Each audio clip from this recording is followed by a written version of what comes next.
Mahiya naman kayo, may krisis. Dito muna tayo sa krisis. Maghanap muna tayo ng sources ng ating langis, no? Maayos ang basic commodities. At saka tayo bumalik sa impeachment. Oh, come on, Mamon, Salmon. Hindi na kami bata para dyan. Matagal na kaming bulbulin. Ito to, makinig kayo makinig kayo. May tiwala kasi ako kay BP Inday Sara. Totoo. Kaya lahat ng itaas ang kamay niya. Well, una, ang tawag ko dyan kumpletong pagbubudol dahil nakita naman natin ang epekto na sa presyo ng gasolina, ng kerosene, ng diesel. Nakita na rin ang epekto. What's up mga kayon, and welcome back pa rin syempre dito lang si Joe Malone TV para sa issue ng bayan ating pag-usapan. Di kami natatakot sa katotohanan. Isa magandang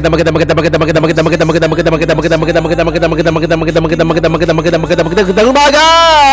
Malone TV, issue ng bayan, ating pag-usapan. Marahil napanood nyo na yung circus Walang kahapon. katotohanan lamang. Yun ang magandang example ng lumakad ng matulin pag nadapa tanga. Totoo ang laban. Di puro drama, di rin chismisan. Lahat ng tanong may klarong kasagutan. Kasama ka rito sa diskusyon, boses mo may alaga sa solusyon. Laging alerto, mapagmatya, truth ang hanap, di kami natitinag. Walang palusot. Mega love shoutout sa lahat ng viewers natin dyan, OFW ka man o dito sa Pilipinas. Oy! Joe Malone TV, Issue ng bayan. ating pag-usapan. Pasok na suke at yung mga team replay natin. Mega love shoutout po sa inyong lahat ha. Kampihan, sumasalamin sa katotohanan lang Disipon tayo ngayon para sa mamamayan. Totoong laban. Walang kulay, walang kampi. Balita, talakayan, katotohanan para sa bayan.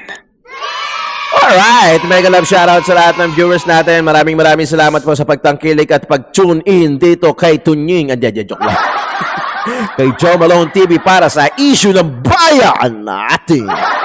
Pag-usapan, mega love shoutout. Paki-double check naman mga kayon kung nakasubscribe na kayo dito sa Joe Malone TV. Kung hindi pa naman, paki-subscribe at paki-click na rin yung bell icon. Paki-like and share yung video natin para sa algorithm ni YouTube, ha? Kahapon, hindi ako nag-podcast. Nag-re-upload lang ako kasi ang daming nangyayari. Puta. Yun nga, wala rin views. Siguro na-miss nyo talaga yung ganitong klaseng podcast. Maraming salamat sa mga hindi nag-skip ng ads, yung mga nagko-comment. Hindi yon maliit na bagay. Napakalaking bagay nun. Yung hindi nyo pag-skip ng mga ads ko sa lahat ng content creator, hindi lang sa akin. Ha? Maraming salamat. Na-appreciate ko. Kung hahalikan ko lang kayo, ginawa ko na. Yung nagtatanong nung cup, ito in-order ko to nung last year pa. Nakalimutan ko na kung sa ko in-order. Basta sa Facebook ko siya in-order. Nung panahon na kinidnap si Tatay Digong, in-order ko to. Huwag kayong mag-alala. Gagawa tayo ng version natin, yung Joe Malone TV, Sara Duterte for President 2028. Hintayin nyo lang, nag-iipon lang ng pondo. Medyo kapos-kapos eh. Pero pag nakaipon, magpapagames tayo at mamimigay na rin tayo. Lahat naman para sa inyo. At yung mga gustong bumili, gagawa na rin tayo ng pambenta, ha? Siyempre, para-paraan lang. Hindi, yung iba bibigay ko. Yung iba ipapagames natin. Basta makaipon lang, medyo may balance pa tayo sa eskwelahan eh. Okay, game. Ay mga kayan sa description box natin, meron mga backup channel natin dyan. Yung mga backup channel natin, kung mahilig ka sa food vlog, mga unli chuchu na yan, yung mga mura na marami pa, yung mga Filipino cuisine, yung mga etc. Diyan sa tito ng ina mo, dyan sa may description box, andyan dyan yung link, paki-subscribe. Alam ko naman, baka minsan nababurnout kayo, nagsasawa kayo sa politics na parang paulit-ulit lang. Kaya meron tayong mga backup channel dyan. Pagka gusto nyo yung podcast, anything under the sun, yung tapusin na natin yung diploma, diskarte, manok at itlog, pag-usapan natin dyan sa podcast. When Tito Talks at kung ano-ano pa meron dyan. Pili na lang kayo, ha? Meron din tayong travel vlog dyan. Meron din tayong mga Manila clearing operation dyan, ha? Kaya nakita nyo kasi yung, ewan ko kung nanonood kayo kay Banat Buying. Ako nakita ko lang sa Facebook Reels lang Yung parang pinupuntirya na sila. O, pilit na silang inaalis sa sistema. Alam naman natin yan. Wag naman sana dumating sa atin. Hindi naman tayo sikat Kaya medyo ang inuuna nila yung mga sikat. Pero tayo medyo safe zone tayo. Okay? Pero just in case may mga backup channel tayo dyan sa baba. Suportahan natin ang kapwa diehard Duterte supporter kahit saan sulok. Di baling wag na sila. Kasi titirahin nila tayo di ba? Tapos tayo lang yung magkakakampi. Although marami tayo. Pero ipakita natin kung anong klaseng suporta. Subscribe, like, and share mga kayon. Do not skip my ass. Game! Patay! Patay! Patay na! Dinan na sa ayuda. Sabi na dito rin ang baksak niyan. Sa ayuda pa rin. Saan kung pa sa pagkakahaba-haba ng prosesyon. Sa ayuda pa rin ang baksak. O Marcos namigay ng 10,000 ayuda sa mga bus operator. Oo, nagpupumilit kasi kayo na wala pang oil crisis, na etc. Pucha, yung LPG, parang ilang sinabi? 25 days na lang ba? Mauubos na yung stock ng LPG, parang gano'n. Yung petrolyo natin, puta, hindi... Tapos wala pang oil crisis, sobrang mahal na ngayon, Diyos ko. Alam nyo, pag nagpakarga ako ng 1,000 noon, nung nasa halagang 58 pesos pa per liters, 17 liters, pang isang buong linggo. School, bahay, therapy, school, bahay, therapy, school, bahay, therapy. Pag ganon lang ako isang linggo, 1,000 peso, 17 liters. Ngayon, 92 point something, 10 liters lang. Hindi ko pa tansya Siguro mga lang yan, mga 4 days, 5 days lang yan. Tapos sasabihin nyo, walang oil crisis. Ano ba ang definition ng oil crisis para sa kanila? Baka sinasabi nila oil crisis yung pag wala ng stock. Hindi kasama doon yung pagtaas ng presyo. Pag tumaas ang presyo niyan, ng higit piso, doble, talagang kulang-kulang na lang, maging doble na. Crisis na rin yun na maituturing. So talaga si Ante, di ba? Kung saan kayo, saan yung hinuhugot, parang hindi kayo nakatira sa Pilipinas.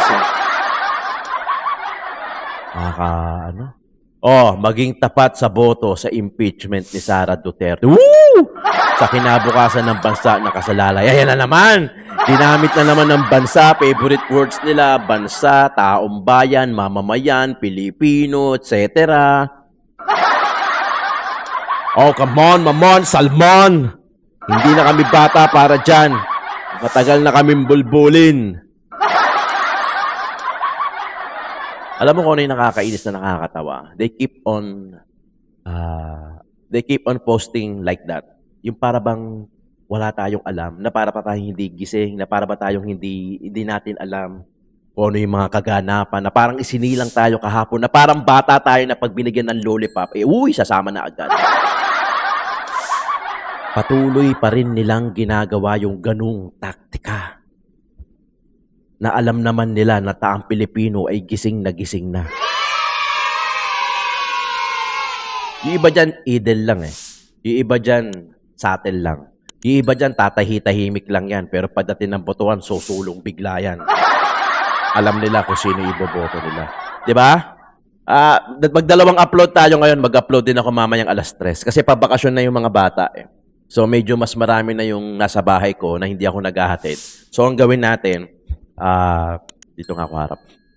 Dalawa-dalawa na tayo dahil kailangan ko na ng pera. Dahil may balance pa ako sa school. Tapos mag-iipon na naman ako ng para pang tuition fee. So dalawa-dalawa na tayo. Mga kayon, sobrang laking bagay pagka hindi kayo mag-skip ng ads. Maraming salamat sa mga gagawa nun. Okay. Eto, yari ito. Binabash din nila to Binabash din nila to, si Aimee. May namumuong digmaan, 140 per liter na ang diesel. Hindi na namamasada ang mga tsoper, wala na makain ang magsasaka, magsesemana Santa. Ang inaatupag ninyo ay impeachment at pamumulitika. May budget kasi doon Nasaan ang kaluluwa nyo para magsilbi ng bayan? Binulag na kayo ng mga paghihiganti at kasakiman sa kapangyarihan. Totoo naman. Totoo naman. Kung hindi si Amy nagsabi nito, totoo naman eh. At kung si Amy nagsabi nito, sinabi niya, totoo pa rin naman, 'di ba? Talaga naman impeachment pa rin naman talaga ang inaatupag nila at saka pamumulitika. Binabash kasi si Amy eh. So ang sinasabi na, igagagawan ng kapatid mo 'yan.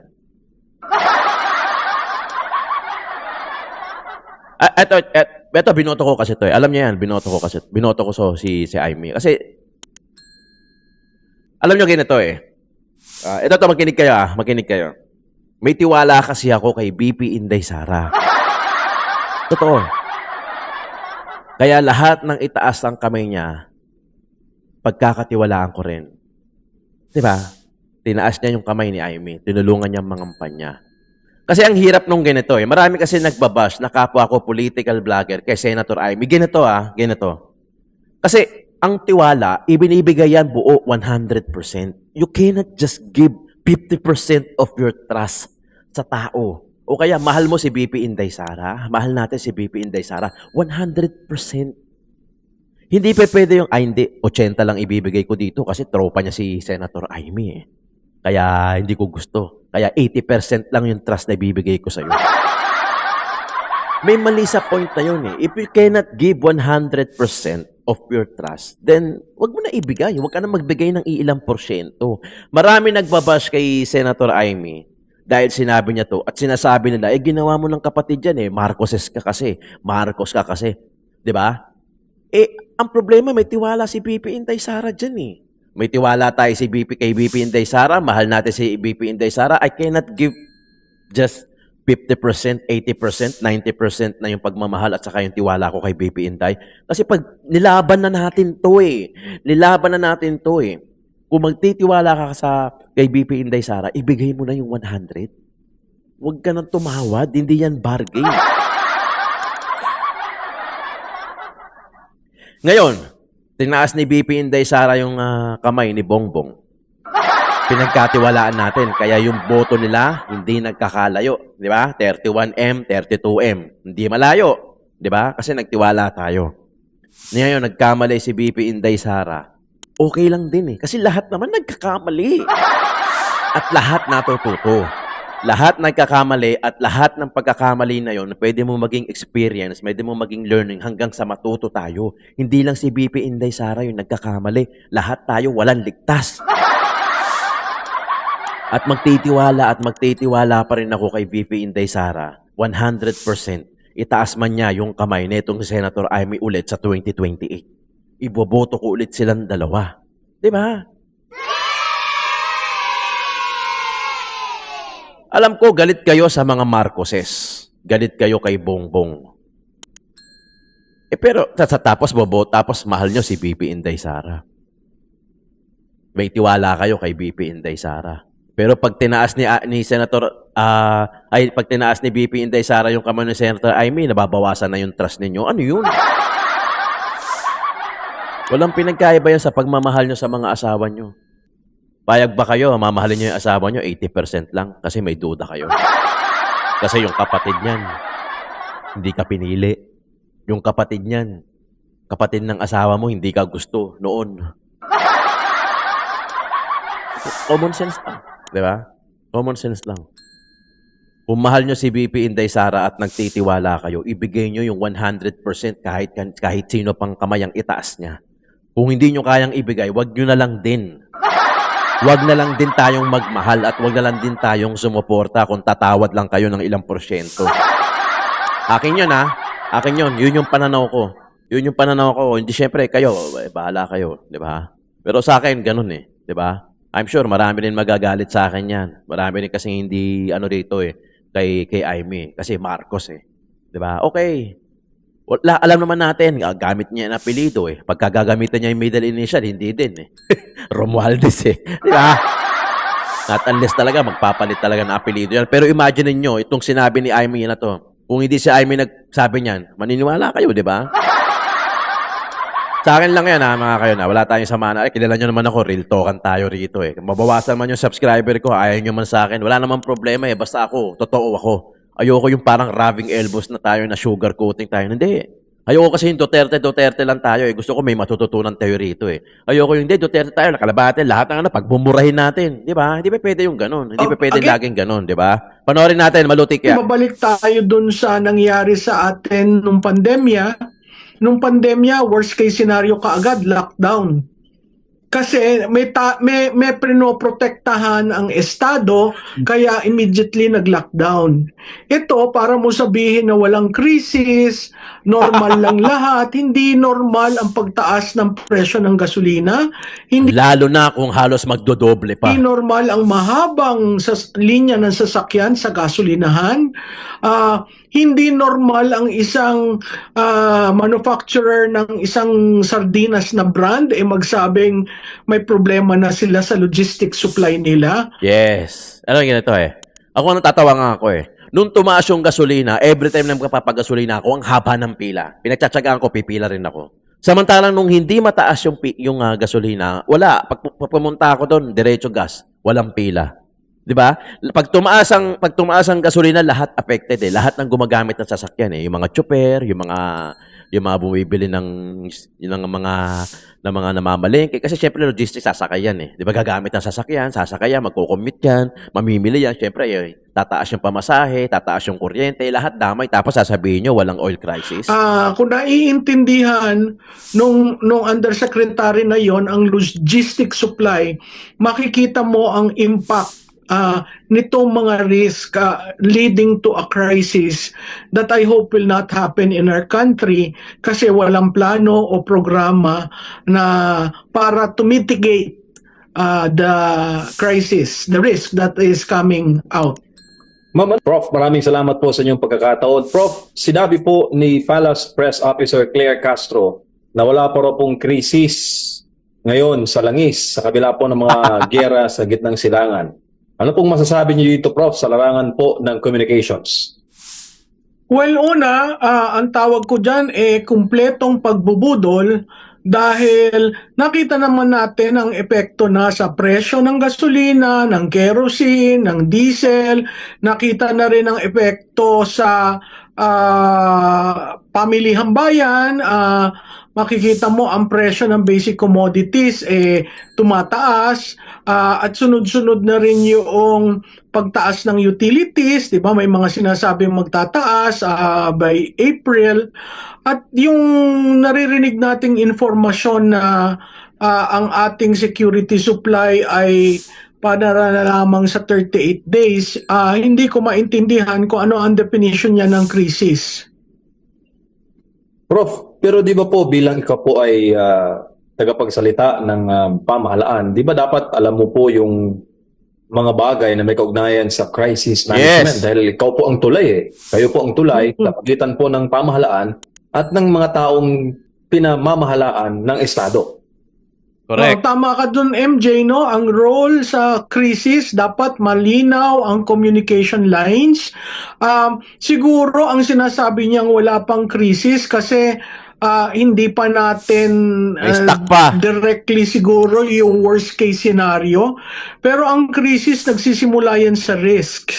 So titingnan mo ang risk, tapos pag pataas ang risk, ina-avoid mo na hindi umabot sa crisis. Sa So ang climax. isang solusyon na sasabi, katulad na rin na nabanggit mo, yung communication. Kailangan mong iparating sa taong bayan Yes. ano ang risk, ano ang problema, ano ang potential na maging krisis, at ano ang sagot ng pamahalaan in terms of actual plans and programs.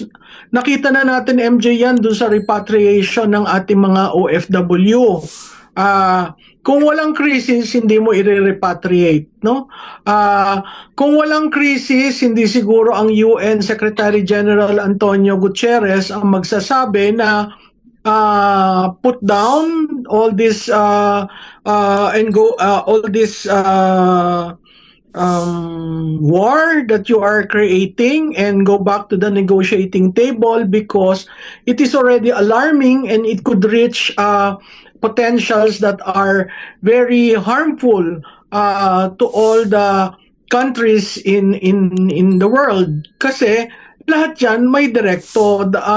The moment ang gasolina, ang supply o linya ng gasolina ang maapektuhan, sabit-sabit na yan. So, yung krisis ay nandoon sa gera at yung impact niyan sa bawat bansa. Kaya nga nakikita natin sa social media, no, ano ang mga supply ng bawat bansa, no? I understand sa Bangladesh is down to 14 days and they have actually stopped going to work to preserve the security supply. Again, babalik tayo dun sa nangyari sa atin nung pandemya. Nung pandemya, worst case scenario kaagad, lockdown. Kasi may prinoprotektahan ang estado, kaya immediately nag-lockdown. Ito, para mo sabihin na walang krisis, normal lang lahat, hindi normal ang pagtaas ng presyo ng gasolina, hindi normal ang mahabang linya ng sasakyan sa gasolinahan. Lang yata si Auntie Claire, no? Tapos sasabihin niya, galit na galit ang Malacanang sa fake news. Tapos sasabihin nyo, walang oil crisis. Tangina, no? Sabihin na natin, walang crisis. Grabe, no? Lahat, dito lahat sasakyan, eh. Di ba? May mga hybrid tayo na sasakyan, may mga solar panel tayo, pero kakaunti lang yun. Ilang piraso lang yun, eh. Di ba? Lahat pa rin gumagamit ng gasolina. Tapos sasabihin nyo, walang oil crisis. Anak ng putya naman, no? Hindi normal ang isang manufacturer ng isang sardinas na brand magsabing may problema na sila sa logistic supply nila. Kung naiintindihan nung undersecretary na yon ang logistic supply, makikita mo ang impact nitong mga risk leading to a crisis that I hope will not happen in our country kasi walang plano o programa na para to mitigate the crisis, the risk that is coming out. Ma'am, anong mensaheng ipinaaabot nito, ma'am, sa mga ordinaryong Pilipino na araw-araw po pumipila sa mga gasolinahan, sa mga tendero-tendera sa palengke na apektado na po yung kanilang tinda sa epekto po ng mga krisis, at mga masang Pilipino, ma'am, na ramdam ngayon pa lang ang epekto po ng sigalot?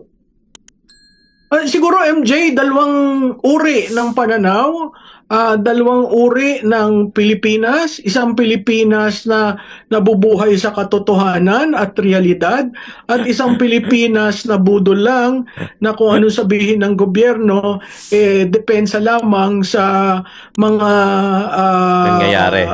kawalaan ng pagpaplano at hindi pagiging makatotohanan, no? Napakalaking bagay ang nangyayari ngayon. Hindi ko alam kung hindi sila naaalarma. Ang purchase power ng piso ay 75 cents na lamang dahil sa mga problemang ito. So kailangan nating maging masinop sa paggastos, maging matipid, no? At sa tingin ko wala tayong aasahan sa gobyernong ito. Yes. Kasi hanggang ngayon nasa state of disbelief pa rin sila na walang krisis. Correct. Opo, ma'am. Tsaka alam niyo po, pag nag-ikot po kayo ngayon sa Grabe mga ngayon, ha? palengke, Grabe ngayon. sa mga puntahan ng ating mga kababayan, talagang hinahanap nila, ma'am, yung aksyon ng gobyerno, eh. In fact, may banta po ng pagtaas sa singil sa kuryente naman, 2 pesos to 4 pesos po per kilowatt hour next month. Ano ba ang next month? Next week na po yun, ma'am. Damay-damay na yan, eh. Hamong kinaharap na dapat sana, ayon sa mga na-interview namin, ng mga masang Pilipino, problema ng gobyerno at hindi ipapasan sa masa, Prof. Oo, tama yun, no? Kasi kaya ang gobyerno na andyan ay para makatulong sa atin, mga Pilipino, at para mabigyang solusyon ng kabuuan, hindi lamang per community or per family, pero yung kabuuang bansa. Hindi maganda sa pandinig na yung binabayaran mo ng iyong taxes sasabihin na walang krisis, no? Siguro siya marami siyang pera, Yan. in the colloquial, no? Paldo-paldo siguro ang kanyang pera, kaya hindi niya nararamdaman. Pero ang ordinaryong tao nararamdaman yan at ang gobyerno ay naandun para sa kalahatan, no? Kahit nga ang middle class nararamdaman. So kung hindi nila nararamdaman, may problema sila. Nasa Yes. iba silang Dimension. realidad o ibang universe na nakakalungkot dahil pati ba naman yung pagkakaroon ng krisis medyo itatabi lang muna nila para matuunan yung kanilang political agenda. Nakakalungkot yun. Gago Opo, huli na lang diba? ma'am. Pero pag mga bagay na may kaugnayan kay VP Sara at sa impeachment, Mabilis pa sa alas matindi 4 po, na ma'am. yun. Ito, mabilis pa sa alauna ang mga comment, ma'am. Ano masasabi mo doon? Oo. MJ, alam mo, ako nananawagan ako sa mga legislators natin, no? Sa panahon ng krisis, siguro dapat magsama-sama muna tayo. Maghanap tayo ng solusyon. Hindi diversionary tactic. May krisis ho tayo, ayusin muna natin ang ating mga distrito at matugunan ang mga pangangailangan Yes. ng ating mga botante at mga pamilya dyan sa distrito. Yung hindi mo tinatakbuhan yung pananagutan na hinihingi ng House of Representatives, pero dapat maging patas sila kung ano yung hinihingi ng taong bayan sa sinabi at binigkas ng ating presidente na mahiya naman kayo, ibinabalik ko uli sa inyo. Mahiya naman kayo, may krisis. Dito muna tayo sa krisis, maghanap muna tayo ng sources ng ating langis, no? Maayos ang basic commodities, tsaka tayo bumalik sa impeachment. Kasi yung impeachment, aksa lang yang sa pera, again, operasyon na politika, pangatlo, parang kinakalimutan natin ang dapat pagtuunan. Which is the crisis brought about by the war in the Middle East. Yes. Meron po tayo dyan 2 million na OFWs na any moment now dahil binomba yung salination plant ng tubig, baka mapabalik sa atin. No? Hanggang ngayon wala pa tayong eroplano, matagal nang pinangako. May iba nang tumulong sa atin, pero ang gobyerno ni Marcos ay wala pang punta doon para matulungan itong ating mga OFWs. Alam niyo ganito ito wala kasing wala kasing leader na magaling na maayos. Ito kasi nangyayari ngayon decisive moments to Decisive moments to kasi mauubusan tayo ng oil, domino effect yan, tataas yung bilihin, tataas lahat ng commodity, tataas lahat tataas. Lahat, damay-damay yan. Kaya daming kasing lapses ng gobyerno sa totoo lang no? Tapos mas inuuna pa nila yung impeachment. Pero yung yung sa flood control issue natabunan na. Ngayon impeachment sila, ang bibilis nila sa squad. Ito mga kayo Kaya ako bilib ako dito kay Leviste. Itong batang to. Kasi kita mo yung innovative. Kita mo yung leadership skill. Kasi ganito mga kayon. Kung pinush, ito may nabasa pa nga ako Tinaas kaagad nila yung presyo ng oil kahit na stock pa lang yung nandito sa atin. So parang sinamantala din nila 'di ba? Sinamantala rin nila yung pagtaas. Syempre mag-uusap yan, hindi naman yan tataas ng isa lang 'di ba? Mag-uusap yan, taas na tayo, marami pa ba kayong stock? Taas na natin.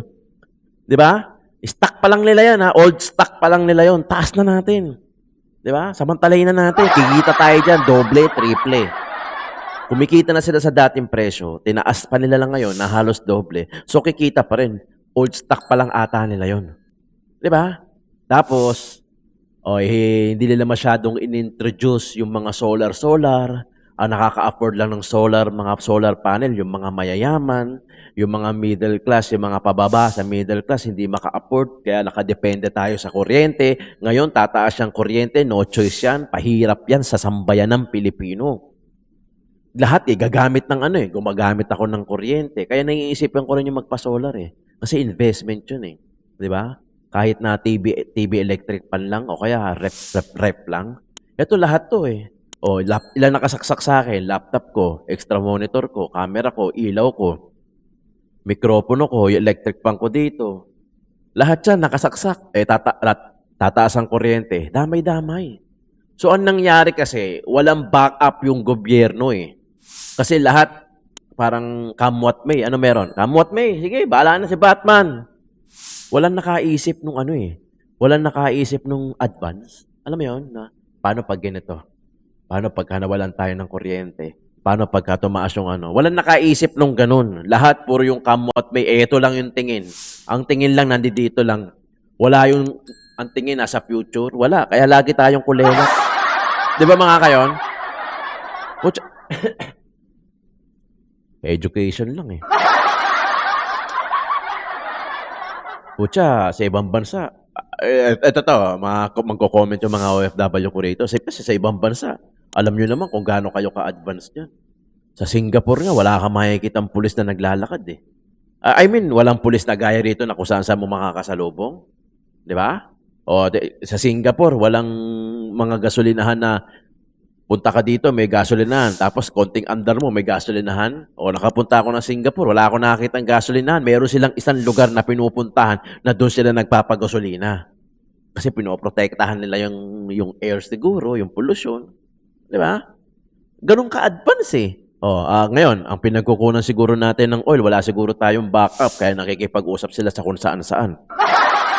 Ngayon nyo malang iisipin, ngayon nyo palang hahanapan ng solusyon kung kailan nandyan na yung problema. Kaya ang tingin nyo kasi andi dito lang eh. Ang tingin nyo nandi dito lang sa malapit. Talagang pagka gusto mo na advance, ang tingin mo dapat sa malayo. Pwera pa yung nakikita mo sa malapit. Yung nasa malapit, andyan lang yan. Iyuyuko mo lang yung ulo mo, makikita mo na sila eh. Dapat ang tingin sa malayo. Puta, ang galing ng Pilipino dyan pag walang hawak na lisensya o kaya pagka may violation, ang layo ng tingin, tinitingnan niya kung nandun yung MMDA. O kaya yung mga LTO. Diba? Ang sana lang sa mga leader natin, sana hindi lang ito yung tinitignan, yung current na problema. Sana yung mga problema na hindi pa dumarating. Dapat ganun tayo ka-advance. Pucha, yung solar nakaka-afford lang, mayayaman eh. Alam nyo, gawin yung patas yung sahod sa probinsya, saka dito. Ang tagal na niyan. Ang dami na nag-propose niyan, ang dami ng ginawang plataforma yan, pero hanggang ngayon hindi na isa sa katuparan. Gusto nyo lahat ng taga-probinsya magpunta sa Maynila, makipagsapalaran. Tapos inis naman kayo pagkasiksikan dito sa Maynila. Tapos ang luluwag sa mga probinsya. Kung dyan, mayroong pinagkakakitaan yan, hindi pupunta yan dito sa Maynila. Kung dyan, patas yung sahod, kagkakasya para sa pamilya nila, hindi yan makikipagsapalaran dito, iiwanan nila yung pamilya nila dyan sa probinsya, tapos dito sila makikipagsapalaran. Pagka hindi nakakuha ng maayos na trabaho dito, saan mapupunta? Magiging snatcher, magiging drug dealer, magiging runner, hanggang sa maging masamang loob na. Di ba? Walang programa para sa sasabihin nyo, balik probinsya, andi dito ang kabuhayan eh. Kahit ibalik nyo sa probinsya yan, babalik at babalik dito yan. Sa Maynila. Kasi andi dito ang pagkakakitaan eh. Lagyan nyo ng pagkakakitaan yan dyan sa probinsya. Tamo, hindi yan babalik dito. Kasama pa nila yung pamilya nila. Ang nangyayari, makikipagsapalaran muna yung lalaki. Punta mo na ako Maynila, wala tayong pera dito sa probinsya, wala tayong aasahan. Dahil sa Manila, marami dito, magagawa akong kalakal, di ba? Snatch ako, nakaw ako, mag-hold up ako, tapos padalan ko lang kayo ng pera, tapos pagka okay na, nakabuela na onte, dadalhin yung pamilya. O dito tayo, sama-sama tayo dito, tira tayo sa Center Island. Di ba? O magiging street dweller na. Tapos syempre, kaakibat na yan, yung mga drugs, di ba? Tapos ibabalik probinsya, tapos balik probinsya program, tapos isang buwan, dalawang linggo, isang buwan, babalik ulit dito. Kasi walang kabuhayan dun eh. Di ba? Ang solusyon, Band-Aid lang. Mga kayon, maraming salamat. Joe Malone TV, issue ng bayan, ating pag-usapan. Meron pa tayo mamaya.